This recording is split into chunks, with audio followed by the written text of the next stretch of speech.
ನಮಸ್ಕಾರ ವೀಕ್ಷಕರೇ. ಭಾರತೀಯರ ನಿದ್ದೆಗೆಡಿಸಿರೋ ವಕ್ಫ್ ವಿಚಾರದಲ್ಲಿ ಯುಪಿ ಸಿಎಂ ಯೋಗಿ ಆದಿತ್ಯನಾಥ್ ಮತ್ತೆ ಗುಡುಗಿದ್ದಾರೆ. ಉತ್ತರ ಪ್ರದೇಶದ 1 ಇಂಚು ಭೂಮಿಯನ್ನು ವಕ್ಫ್ ಕಬ್ಜಾ ಮಾಡೋದಕ್ಕೆ ಬಿಡೋದಿಲ್ಲ ಅಂತ ಸವಾಲ್ ಹಾಕಿದ್ದಾರೆ. ವಕ್ಫ್ ಹೆಸರಲ್ಲಿ ಭೂಮಿಯನ್ನ ಕಬ್ಜಾ ಮಾಡಿ ಅಲ್ಲಿ ಏನೇನೆಲ್ಲ ಮಾಡಲಾಗ್ತಾ ಇದೆ ಅನ್ನೋದು ಚೆನ್ನಾಗಿ ಗೊತ್ತಿದೆ. ಈ ಮಾಫಿಯಾಗೆಲ್ಲ ಯಾವ ರೀತಿ ಉತ್ತರ ಕೊಡಬೇಕೋ ಹಾಗೆ ಉತ್ತರ ಕೊಡ್ತೀನಿ ಅಂತ ಚಾಲೆಂಜ್ ಮಾಡಿದ್ದಾರೆ. ಅಲ್ಲದೆ ಸನಾತನ ಧರ್ಮದ ಮಹತ್ವವನ್ನು ಕೂಡ ಹೇಳಿದ್ದಾರೆ. ಇದೇ ಹೊತ್ತಲ್ಲಿ ಸಂಬಾಲ್ ಗಲಭೆ ಬಗ್ಗೆಯೂ ಮಾತನಾಡಿರೋ ಯೋಗಿ ಈ ವಿಚಾರವನ್ನ ಇಷ್ಟಕ್ಕೆ ಬಿಡೋದಿಲ್ಲ. 184 ಹಿಂದೂಗಳ ಬರ್ಬರ ಹತ್ಯೆಗೆ ಕಾರಣವಾಗಿದ್ದ 1978ರ ಗಲಭೆ ಕೇಸ್ ಮತ್ತೆ ರಿಓಪನ್ ಆಗಲಿದೆ, ತಪ್ಪಿತಸ್ಥರಿಗೆ ಶಿಕ್ಷೆ ಆಗಲಿದೆ ಅಂತ ಹೇಳಿದ್ದಾರೆ. ಇನ್ನು ಮಹಾ ಕುಂಭಮೇಳದ ಬಗ್ಗೆಯೂ ಮಾತನಾಡಿರೋ ಯೋಗಿ, ಸನಾತನ ಧರ್ಮದ ಪ್ರತಿಷ್ಠೆಯಾಗಿರೋ ಕುಂಭಮೇಳಕ್ಕೆ ಧಕ್ಕೆ ತಂದಿದ್ದು ಯಾರು, ಈಗ ಪರಿಸ್ಥಿತಿ ಹೇಗಿದೆ, ಕುಂಭಮೇಳದಿಂದ ಆರ್ಥಿಕತೆಗೆ ಹೇಗೆ ಲಾಭ ಎಲ್ಲವನ್ನೂ ತಿಳಿಸಿದ್ದಾರೆ. ಇದೆಲ್ಲವನ್ನ 1 by 1 ವಿವರಿಸ್ತಾ ಹೋಗ್ತೀವಿ. ಈ ವಿಡಿಯೋವನ್ನ ತಪ್ಪದೆ ಕೊನೆ ತನಕ ನೋಡಿ. ಅದಕ್ಕೂ ಮುನ್ನ ಮೀಡಿಯಾ ಮಾನ್ಸ್ಟರ್ ಚಾನೆಲ್ ಅನ್ನ ತಪ್ಪದೆ ಸಬ್ಸ್ಕ್ರೈಬ್ ಮಾಡಿ.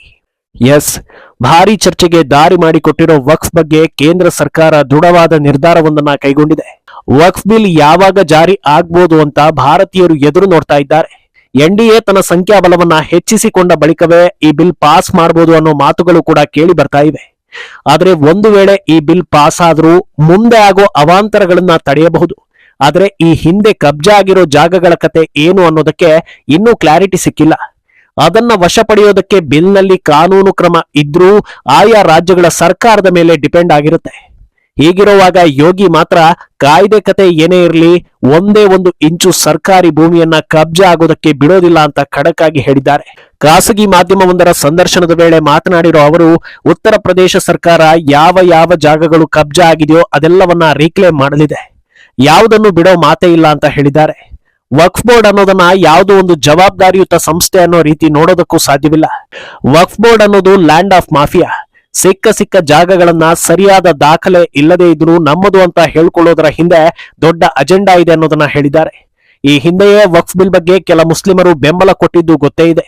ಕಾರಣ ಏನಂದ್ರೆ ವಕ್ಫ್ ಜಾಗಗಳು ಅವರ ಸಮುದಾಯದ ಬಡವರಿಗೆ ಸಿಗ್ತಾನೆ ಇಲ್ಲ. ಬದಲಾಗಿ ಆ ಸಮುದಾಯದ ಹಣವಂತರು, ರಾಜಕೀಯ ನಾಯಕರು, ದುಷ್ಕರ್ಮಿಗಳು ಅದನ್ನ ಅವ್ಯವಹಾರಗಳಿಗೆ ಬಳಸಿಕೊಳ್ತಾ ಇದ್ದಾರೆ. ಆದ್ರಿಂದ ಈ ಮಾಫಿಯಾಗೆ ಕಡಿವಾಣ ಹಾಕದೆ ಬಿಡೋದಿಲ್ಲ ಅಂತ ಯೋಗಿ ಹೇಳಿದ್ದಾರೆ. ಇನ್ನು ಈ ಜಾಗಗಳನ್ನ ವಶಪಡಿಸಿಕೊಂಡು ಅಲ್ಲಿ ಏನು ಮಾಡ್ತೀವಿ ಅನ್ನೋದನ್ನು ಕೂಡ ಯೋಗಿ ಹೇಳಿದ್ದಾರೆ. ಅಕ್ರಮವಾಗಿ ವಶಪಡಿಸಿಕೊಂಡ ಜಾಗವನ್ನ ಹಿಂದೆ ಪಡೆದು ಅದರಲ್ಲಿ ಸಾರ್ವಜನಿಕರಿಗೆ ಉಪಯೋಗ ಆಗುವಂತೆ ಬಳಸ್ಕೊಳ್ತೀವಿ. ಶಿಕ್ಷಣ ಸಂಸ್ಥೆಗಳನ್ನ ನಿರ್ಮಿಸ್ತೀವಿ, ಆಸ್ಪತ್ರೆಗಳನ್ನ ನಿರ್ಮಿಸ್ತೀವಿ, ನಿರ್ಗತಿಕರಿಗೆ ಆಶ್ರಯವನ್ನ ಕಲ್ಪಿಸಿ ಕೊಡ್ತೀವಿ ಅಂತ ಹೇಳಿದ್ದಾರೆ. ಅಲ್ಲದೆ ಇತ್ತೀಚೆಗೆ ಕೆಲವರು ಕುಂಭಮೇಳ ನಡೆಯೋ ಜಾಗ ವಕ್ಫ್ ಬೋರ್ಡ್ನದ್ದು ಅಂತ ಹೇಳಿಕೆ ಕೊಟ್ಟು ವಿವಾದವನ್ನ ಮಾಡಿದ್ರು.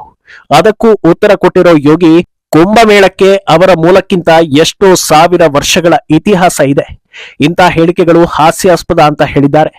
ಇನ್ನು ವಕ್ಫ್ ಅಕ್ರಮಗಳು ಹೆಚ್ಚಾಗಿರೋದ್ರಿಂದ ಸನಾತನ ಬೋರ್ಡ್ ಸ್ಥಾಪನೆಗೆ ಬೇಡಿಕೆ ಬಂದಿರೋ ಬಗ್ಗೆ ಮಾತನಾಡಿರೋ ಅವರು, ಭಾರತದ ಭೂಮಿಯನ್ನ ಉಳಿಸಿಕೊಳ್ಳೋ ಪರಿಸ್ಥಿತಿ ಬಂದಿರೋದೇ ದುರಂತ ಅನ್ನೋ ಹಾಗೆ ಉತ್ತರಿಸಿದ್ದಾರೆ. ಯಾಕಂದ್ರೆ ಸನಾತನ ಧರ್ಮದ ವ್ಯಾಪ್ತಿ ಆಕಾಶಕ್ಕಿಂತ ಎತ್ತರ ಹಾಗೂ ಸಮುದ್ರಕ್ಕಿಂತ ಆಳವಾಗಿದೆ. ಹೀಗಿರುವಾಗ ಯಾವ ಜಾಗವನ್ನ ನಮ್ಮದಲ್ಲ ಅಂತ ಹೇಳೋದು ಅಂತ ತಿಳಿಸಿದ್ದಾರೆ. ಇನ್ನು ಈತ ಸಂಬಲ್ ಘಟನೆ ಸಂಬಂಧ ಮಾತನಾಡುವಾಗ 1978ರ ನರಮೇಧದ ಕೇಸ್ ರಿಓಪನ್ ಆಗುತ್ತೆ ಅಂತ ಯೋಗಿ ಹೇಳಿರೋದು ದುಷ್ಕರ್ಮಿಗಳ ಎದೆ ನಡಗಿಸ್ತಾ ಇದೆ. ಒಂದಲ್ಲ ಎರಡಲ್ಲ ಬರೋಬ್ಬರಿ 184 ಹಿಂದೂಗಳನ್ನ ಹತ್ಯೆಗೈದಿರೋ ಬಗ್ಗೆ ದಾಖಲೆ ಇದ್ರೂ ಈ ಕೇಸನ್ನ ನೀಟಾಗಿ ಮುಚ್ಚಿ ಹಾಕಲಾಗಿದೆ.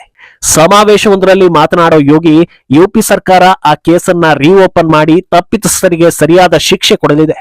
ಅಷ್ಟೇ ಅಲ್ಲದೆ 46 ವರ್ಷಗಳು ಕಳೆದರೂ ದುಷ್ಕೃತ್ಯ ನಡೆಸಿದವರಿಗೆ ಶಿಕ್ಷೆ ಯಾಕೆ ಆಗ್ಲಿಲ್ಲ ಅನ್ನೋದನ್ನು ಕೂಡ ಪತ್ತೆ ಮಾಡ್ತೀವಿ ಅಂತ ಹೇಳಿದ್ದಾರೆ.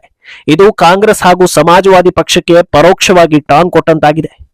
ಗಲಭೆ ಎಬ್ಬಿಸಿದವರು ಕೇವಲ ಹಿಂದೂಗಳನ್ನ ಕೊಂದಿಲ್ಲ, ಅಂಗಡಿಗಳನ್ನ ಖಾಲಿ ಮಾಡಿಸಿ ಹಿಂದೂಗಳನ್ನ ಓಡಿಸಿದ್ದಾರೆ. ಬಲವಂತವಾಗಿ ಹೆದರಿಸಿ ಬೆದರಿಸಿ ಎಲ್ಲವನ್ನ ಕಿತ್ಕೊಂಡಿದ್ದಾರೆ. ಅದೆಲ್ಲವನ್ನ ವಾಪಸ್ ಪಡೆದು ಅದರ ಮೂಲ ಮಾಲೀಕರು ಯಾರೋ ಅವರನ್ನ ಹುಡುಕಿ ವಾಪಸ್ ನೀಡಲಾಗುತ್ತೆ ಅಂತ ತಿಳಿಸಿದ್ದಾರೆ. ಕಳೆದ ವರ್ಷ ಸಂಬಲ್ನಲ್ಲಿ ನಡೆದ ಗಲಭೆ ಬೆನ್ನಲ್ಲೇ ಬಿಜೆಪಿ ಎಂಎಲ್ಸಿ ಶ್ರೀಚಂದ್ ಶರ್ಮಾ 1978ರ ಗಲಭೆ ಬಗ್ಗೆ ಡೀಟೇಲ್ಸ್ ಕೇಳಿ ರೂಲ್ ನಂಬರ್ 115ರ ಅಡಿಯಲ್ಲಿ ಪತ್ರ ಮುಖೇನ ಮನವಿಯನ್ನ ಸಲ್ಲಿಸಿದ್ರು. ಇದಕ್ಕೆ ಪ್ರತಿಕ್ರಿಯಿಸಿರೋ ಜಿಲ್ಲಾ ಮ್ಯಾಜಿಸ್ಟ್ರೇಟ್, ಸರ್ಕಾರ ಕೇಳಿರೋ ಎಲ್ಲಾ ಮಾಹಿತಿಯನ್ನ ಕಲೆ ಹಾಕಲಾಗ್ತಾ ಇದೆ, ಸದ್ಯದಲ್ಲೇ ಎಲ್ಲವನ್ನೂ ಕಂಪ್ಲೀಟ್ ಮಾಡಿ ಸರ್ಕಾರಕ್ಕೆ ನೀಡಲಾಗುತ್ತೆ ಅಂತ ತಿಳಿಸಿದ್ದಾರೆ. ಅದರಲ್ಲಿ ಗಲಭೆ ನಡೆದಾಗ ಯಾರ್ಯಾರ ಮೇಲೆ ಕೇಸ್ ದಾಖಲಾಗಿತ್ತು, ಯಾರ್ಯಾರು ಕಂಪ್ಲೇಂಟ್ ಅನ್ನ ನೀಡಿದ್ರು, ಕಂಪ್ಲೇಂಟ್ಗಳನ್ನ ಪೊಲೀಸ್ ಇಲಾಖೆ ಏನು ಮಾಡಿತ್ತು, ಗಲಭೆಯಲ್ಲಿ ಯಾರಾದ್ರೂ ನ್ಯಾಯಕ್ಕಾಗಿ ಕೋರ್ಟ್ ಮೊರೆ ಹೋಗಿದ್ರಾ, ಅವರಿಗೆ ನ್ಯಾಯ ಸಿಕ್ತಾ ಅಥವಾ ಕೇಸ್ ಖುಲಾಸೆ ಆಯ್ತಾ, ತಪ್ಪಿತಸ್ಥರಲ್ಲಿ ಯಾರಿಗೆ ಜೈಲು ಶಿಕ್ಷೆ ಆಯ್ತು, ಎಷ್ಟು ದಿನಗಳಲ್ಲಿ ಅವರನ್ನ ಬಿಟ್ಟು ಕಳಿಸಲಾಯಿತು, ಹೀಗೆ ಎಲ್ಲಾ ಮಾಹಿತಿಗಳನ್ನ ಕಲೆ ಹಾಕಿ ಸರ್ಕಾರಕ್ಕೆ ನೀಡಲಾಗುತ್ತೆ ಅಂತ ತಿಳಿಸಿದ್ದಾರೆ. ಈ ರಿಪೋರ್ಟ್ ಬಂತು ಅಂದ್ರೆ ಇಂಡಿ ಒಕ್ಕೂಟದ ವೋಟ್ ಬ್ಯಾಂಕ್ಗೆ ದೊಡ್ಡ ಮಟ್ಟದಲ್ಲೇ ಹೊಡೆತ ಬೀಳೋದು ಗ್ಯಾರಂಟಿ ಆಗಿದೆ. ಸಂಬಲ್ನಲ್ಲಿ ಕಳೆದ 2 ತಿಂಗಳ ಹಿಂದೆ ಗಲಭೆ ಆದಾಗ ದುಷ್ಕರ್ಮಿಗಳಿಗೆ ಪೊಲೀಸರು ಸರಿಯಾದ ಹೊಡೆತ ಕೊಟ್ಟಿದ್ರು. ಅದನ್ನ ಅಲ್ಲಿಗೆ ಬಿಟ್ಟು ಮುಂದೆ ತಪ್ಪು ಮಾಡದಂತೆ ಸರಿ ಹೋಗಿದ್ದಿದ್ರೆ ಈ ವಿಚಾರ ಇಷ್ಟೆಲ್ಲ ಮುಂದಕ್ಕೆ ಹೋಗ್ತಾನೆ ಇರಲಿಲ್ಲ. ಆದ್ರೆ ಯಾವಾಗ ಘಟನಾ ಸ್ಥಳಕ್ಕೆ ರಾಹುಲ್ ಹಾಗೂ ಪ್ರಿಯಾಂಕಾ ರಾಬರ್ಟ್ ವಾದ್ರಾ ಬಂದು ರಾಜಕೀಯ ಮಾಡೋದಕ್ಕೆ ಯತ್ನಿಸಿದ್ರೋ ಆಗ್ಲೇ ಎಲ್ಲವೂ ಶುರುವಾಗಿದ್ದು. ದುಷ್ಕರ್ಮಿಗಳ ಪರ ಒಂದು ರಾಜಕೀಯ ಪಕ್ಷ ನಿಲ್ಲುವಾಗ ಸತ್ಯದ ಪರ ಉತ್ತರ ಪ್ರದೇಶ ಸರ್ಕಾರ ಯಾಕೆ ನಿಲ್ಲಬಾರದು ಅಂತ ಗಟ್ಟಿ ನಿರ್ಧಾರವನ್ನ ತೆಗೆದುಕೊಂಡ ಯೋಗಿ ಸಂಬಲ್ನಲ್ಲಿ ಗಲ್ಲಿಗಳನ್ನ ಹುಡುಕಾಡಿಸಿದ್ರು.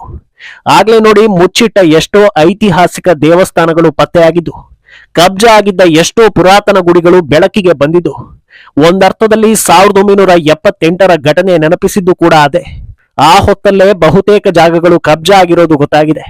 ಆದ್ರಿಂದ ಮಿತಿ ಮೀರಿದ ಓಲೈಕೆ ಮಾಡೋದಕ್ಕೆ ಹೋಗಿ ಈಗ ತಮ್ಮದೇ ಕುಲ ಬಾಂಧವರನ್ನ ರಾಹುಲ್ ಅಪಾಯಕ್ಕೆ ದೂಡಿದ್ರು ಅಂತ ಚರ್ಚೆಗಳಾಗ್ತಾ ಇದೆ. ಇನ್ನೊಂದೆಡೆ ಬಹಳ ನಿರೀಕ್ಷೆ ಹುಟ್ಟಿಸಿರೋ ಹಿಂದೂಗಳ ಅತಿ ದೊಡ್ಡ ಕುಂಭಮೇಳದ ಬಗ್ಗೆಯೂ ಯೋಗಿ ಹಲವು ವಿಚಾರಗಳನ್ನ ಮಾತನಾಡಿದ್ದಾರೆ. ಸಾವಿರಾರು ವರ್ಷಗಳ ಇತಿಹಾಸ ಇರೋ ಕುಂಭಮೇಳವನ್ನ ಭಾರತ ವಿರೋಧಿ, ಹಿಂದೂ ವಿರೋಧಿ ನಾಯಕರು ಕೊಳಕು ಹಾಗೂ ಗಲಭೆ ನಡೆಯೋ ಸ್ಥಳ ಅಂತ ಬಿಂಬಿಸಿದ್ದಾರೆ. ಜಾಗತಿಕ ಮಟ್ಟದಲ್ಲಿ ಕುಂಭಮೇಳದ ಬಗ್ಗೆ ಕೆಟ್ಟ ವಿಮರ್ಶೆಗಳನ್ನ ಮಾಡೋದಕ್ಕೆ ದಾರಿ ಮಾಡಿಕೊಟ್ಟಿದ್ದಾರೆ. ಆದರೆ ಕುಂಭಮೇಳದ ಅಸಲಿ ತಾಕತ್ತನ್ನ ನಾವು ತೋರಿಸ್ತೀವಿ ಅಂತ ಹೇಳಿದ್ದಾರೆ. ಕುಂಭಮೇಳ ಉದ್ಘಾಟನೆ ಬಳಿಕ ಮಾತನಾಡಿರೋ ಅವರು, ಈ ಮಹಾಕುಂಭ ಇಡೀ ವಿಶ್ವದಲ್ಲೇ ಅತಿ ದೊಡ್ಡ ಸನಾತನ ಮೇಳ ಅನ್ನೋದನ್ನ ನಾವು ಪ್ರೂವ್ ಮಾಡ್ತೀವಿ. ಇಷ್ಟು ವರ್ಷಗಳ ಕಾಲ ಕಾಲ್ ತುಳಿತವನ್ನ ಹೈಲೈಟ್ ಮಾಡಿ ಜನರನ್ನ ಬೆದರಿಸ್ತಾ ಇದ್ರು. 2017ಕ್ಕಿಂತ ಮುಂಚೆ ಇದ್ದ ಸರ್ಕಾರಗಳು ಕುಂಭಮೇಳ ಆಯೋಜನೆಗೆ ಆಸಕ್ತಿಯನ್ನು ತೋರಿಸ್ತಾ ಇರಲಿಲ್ಲ, ಅನಾಹುತಗಳನ್ನ ತಡೆಯೋದಕ್ಕೆ ಸರಿಯಾದ ಕ್ರಮಗಳನ್ನು ತೆಗೆದುಕೊಳ್ತಾ ಇರಲಿಲ್ಲ. ಆದ್ರಿಂದ ಬರೀ ನೆಗೆಟಿವ್ ಸುದ್ದಿಗಳೇ ಹರಿದಾಡ್ತಾ ಇದ್ವು. ಆದರೆ ಈ ಬಾರಿ ಹಾಗಾಗೋದಿಲ್ಲ. ಸನಾತನ ಧರ್ಮೀಯರ ನಂಬಿಕೆ ಹೇಗೆ ರಾಜ್ಯದ ಬೊಕ್ಕಸವನ್ನು ತುಂಬಿಸುತ್ತೆ ಅನ್ನೋದನ್ನ ನಾವು ತೋರಿಸ್ತೀವಿ. ಕುಂಭಮೇಳ ಕೇವಲ ತೋರ್ಪಡಿಕೆಗಾಗಿ ಆಯೋಜಿಸಿರೋ ಕಾರ್ಯಕ್ರಮ ಅಲ್ಲ. ಇದರಿಂದ ಈ ಬಾರಿ ಬರೋಬ್ಬರಿ 2 ಲಕ್ಷ ಕೋಟಿ ಆದಾಯ ಉತ್ತರ ಪ್ರದೇಶ ಸರ್ಕಾರಕ್ಕೆ ಹರಿದು ಬರ್ತಾ ಇದೆ. ಬರೋಬ್ಬರಿ 40 ಕೋಟಿ ಜನರು ಈ ಮಹಾಕುಂಭದಲ್ಲಿ ಪಾಲ್ಗೊಳ್ತಾ ಇದ್ದು, ವಿದೇಶಗಳಿಂದಲೂ ಸಾಕಷ್ಟು ಭಕ್ತಾದಿಗಳು ಬರ್ತಾ ಇದ್ದಾರೆ ಅನ್ನೋದನ್ನ ತಿಳಿಸಿದ್ದಾರೆ. ಅಂದಹಾಗೆ ಈ ಬಾರಿ ಮಹಾಕುಂಭದ ಬಗ್ಗೆ ಯೋಗಿ ಬಹಳ ನಿರೀಕ್ಷೆ ಇಟ್ಕೊಂಡು ಜವಾಬ್ದಾರಿಯನ್ನ ಹೆಗಲ ಮೇಲೆ ಹೊತ್ತು ಕಣ್ಗಾವಲಿನಲ್ಲಿ ಆಯೋಜಿಸ್ತಾ ಇದ್ದಾರೆ. ಒಂದು ಚಿಕ್ಕ ತಪ್ಪು ನಡೆದರೂ ಅದು ಹಿಂದೂ ವಿರೋಧಿ ಹಿಂದೂಗಳು ಹಾಗೂ ಭಾರತ ವಿರೋಧಿ ಭಾರತೀಯರಿಗೆ ಆಹಾರ ಆಗೋದ್ರಿಂದ ದೊಡ್ಡ ಸಮಾವೇಶವನ್ನ ಸರಿಯಾಗಿ ಮಾಡಿ ತೋರಿಸ್ತೀವಿ ಅಂತ ಸವಾಲು ಹಾಕಿದ್ದಾರೆ. ಜನರಿಗೆ ಅನುಕೂಲವಾಗುವಂತೆ 8,000 ಹೆಚ್ಚುವರಿ ಬಸ್ಗಳು, 3,000 ಟ್ರೈನ್ ಹಾಗೂ 14 ಹೊಸ ಫ್ಲೈಟ್ಗಳ ವ್ಯವಸ್ಥೆಯನ್ನು ಮಾಡಲಾಗಿದೆ. ಒಟ್ನಲ್ಲಿ ಯೋಗಿ ಇರೋ ತನಕ ಹಿಂದೆ ಹೆಜ್ಜೆ ಇಡೋ ಮಾತೇ ಇಲ್ಲ ಅನ್ನೋದನ್ನ ಯೋಗಿ ತಮ್ಮ ಪ್ರತಿ ನಡೆನುಡಿಯಲ್ಲೂ ತೋರಿಸ್ತಾ ಬಂದಿದ್ದಾರೆ. ಈಗ ವಕ್ಫ್ಗೆ ಸವಾಲು ಹಾಕಿದ್ದು ಅದನ್ನ ಅವರು ಮಾಡ್ತಾರೆ ಅನ್ನೋದು ವಿರೋಧಿಗಳಿಗೂ ಗೊತ್ತಾಗಿದೆ.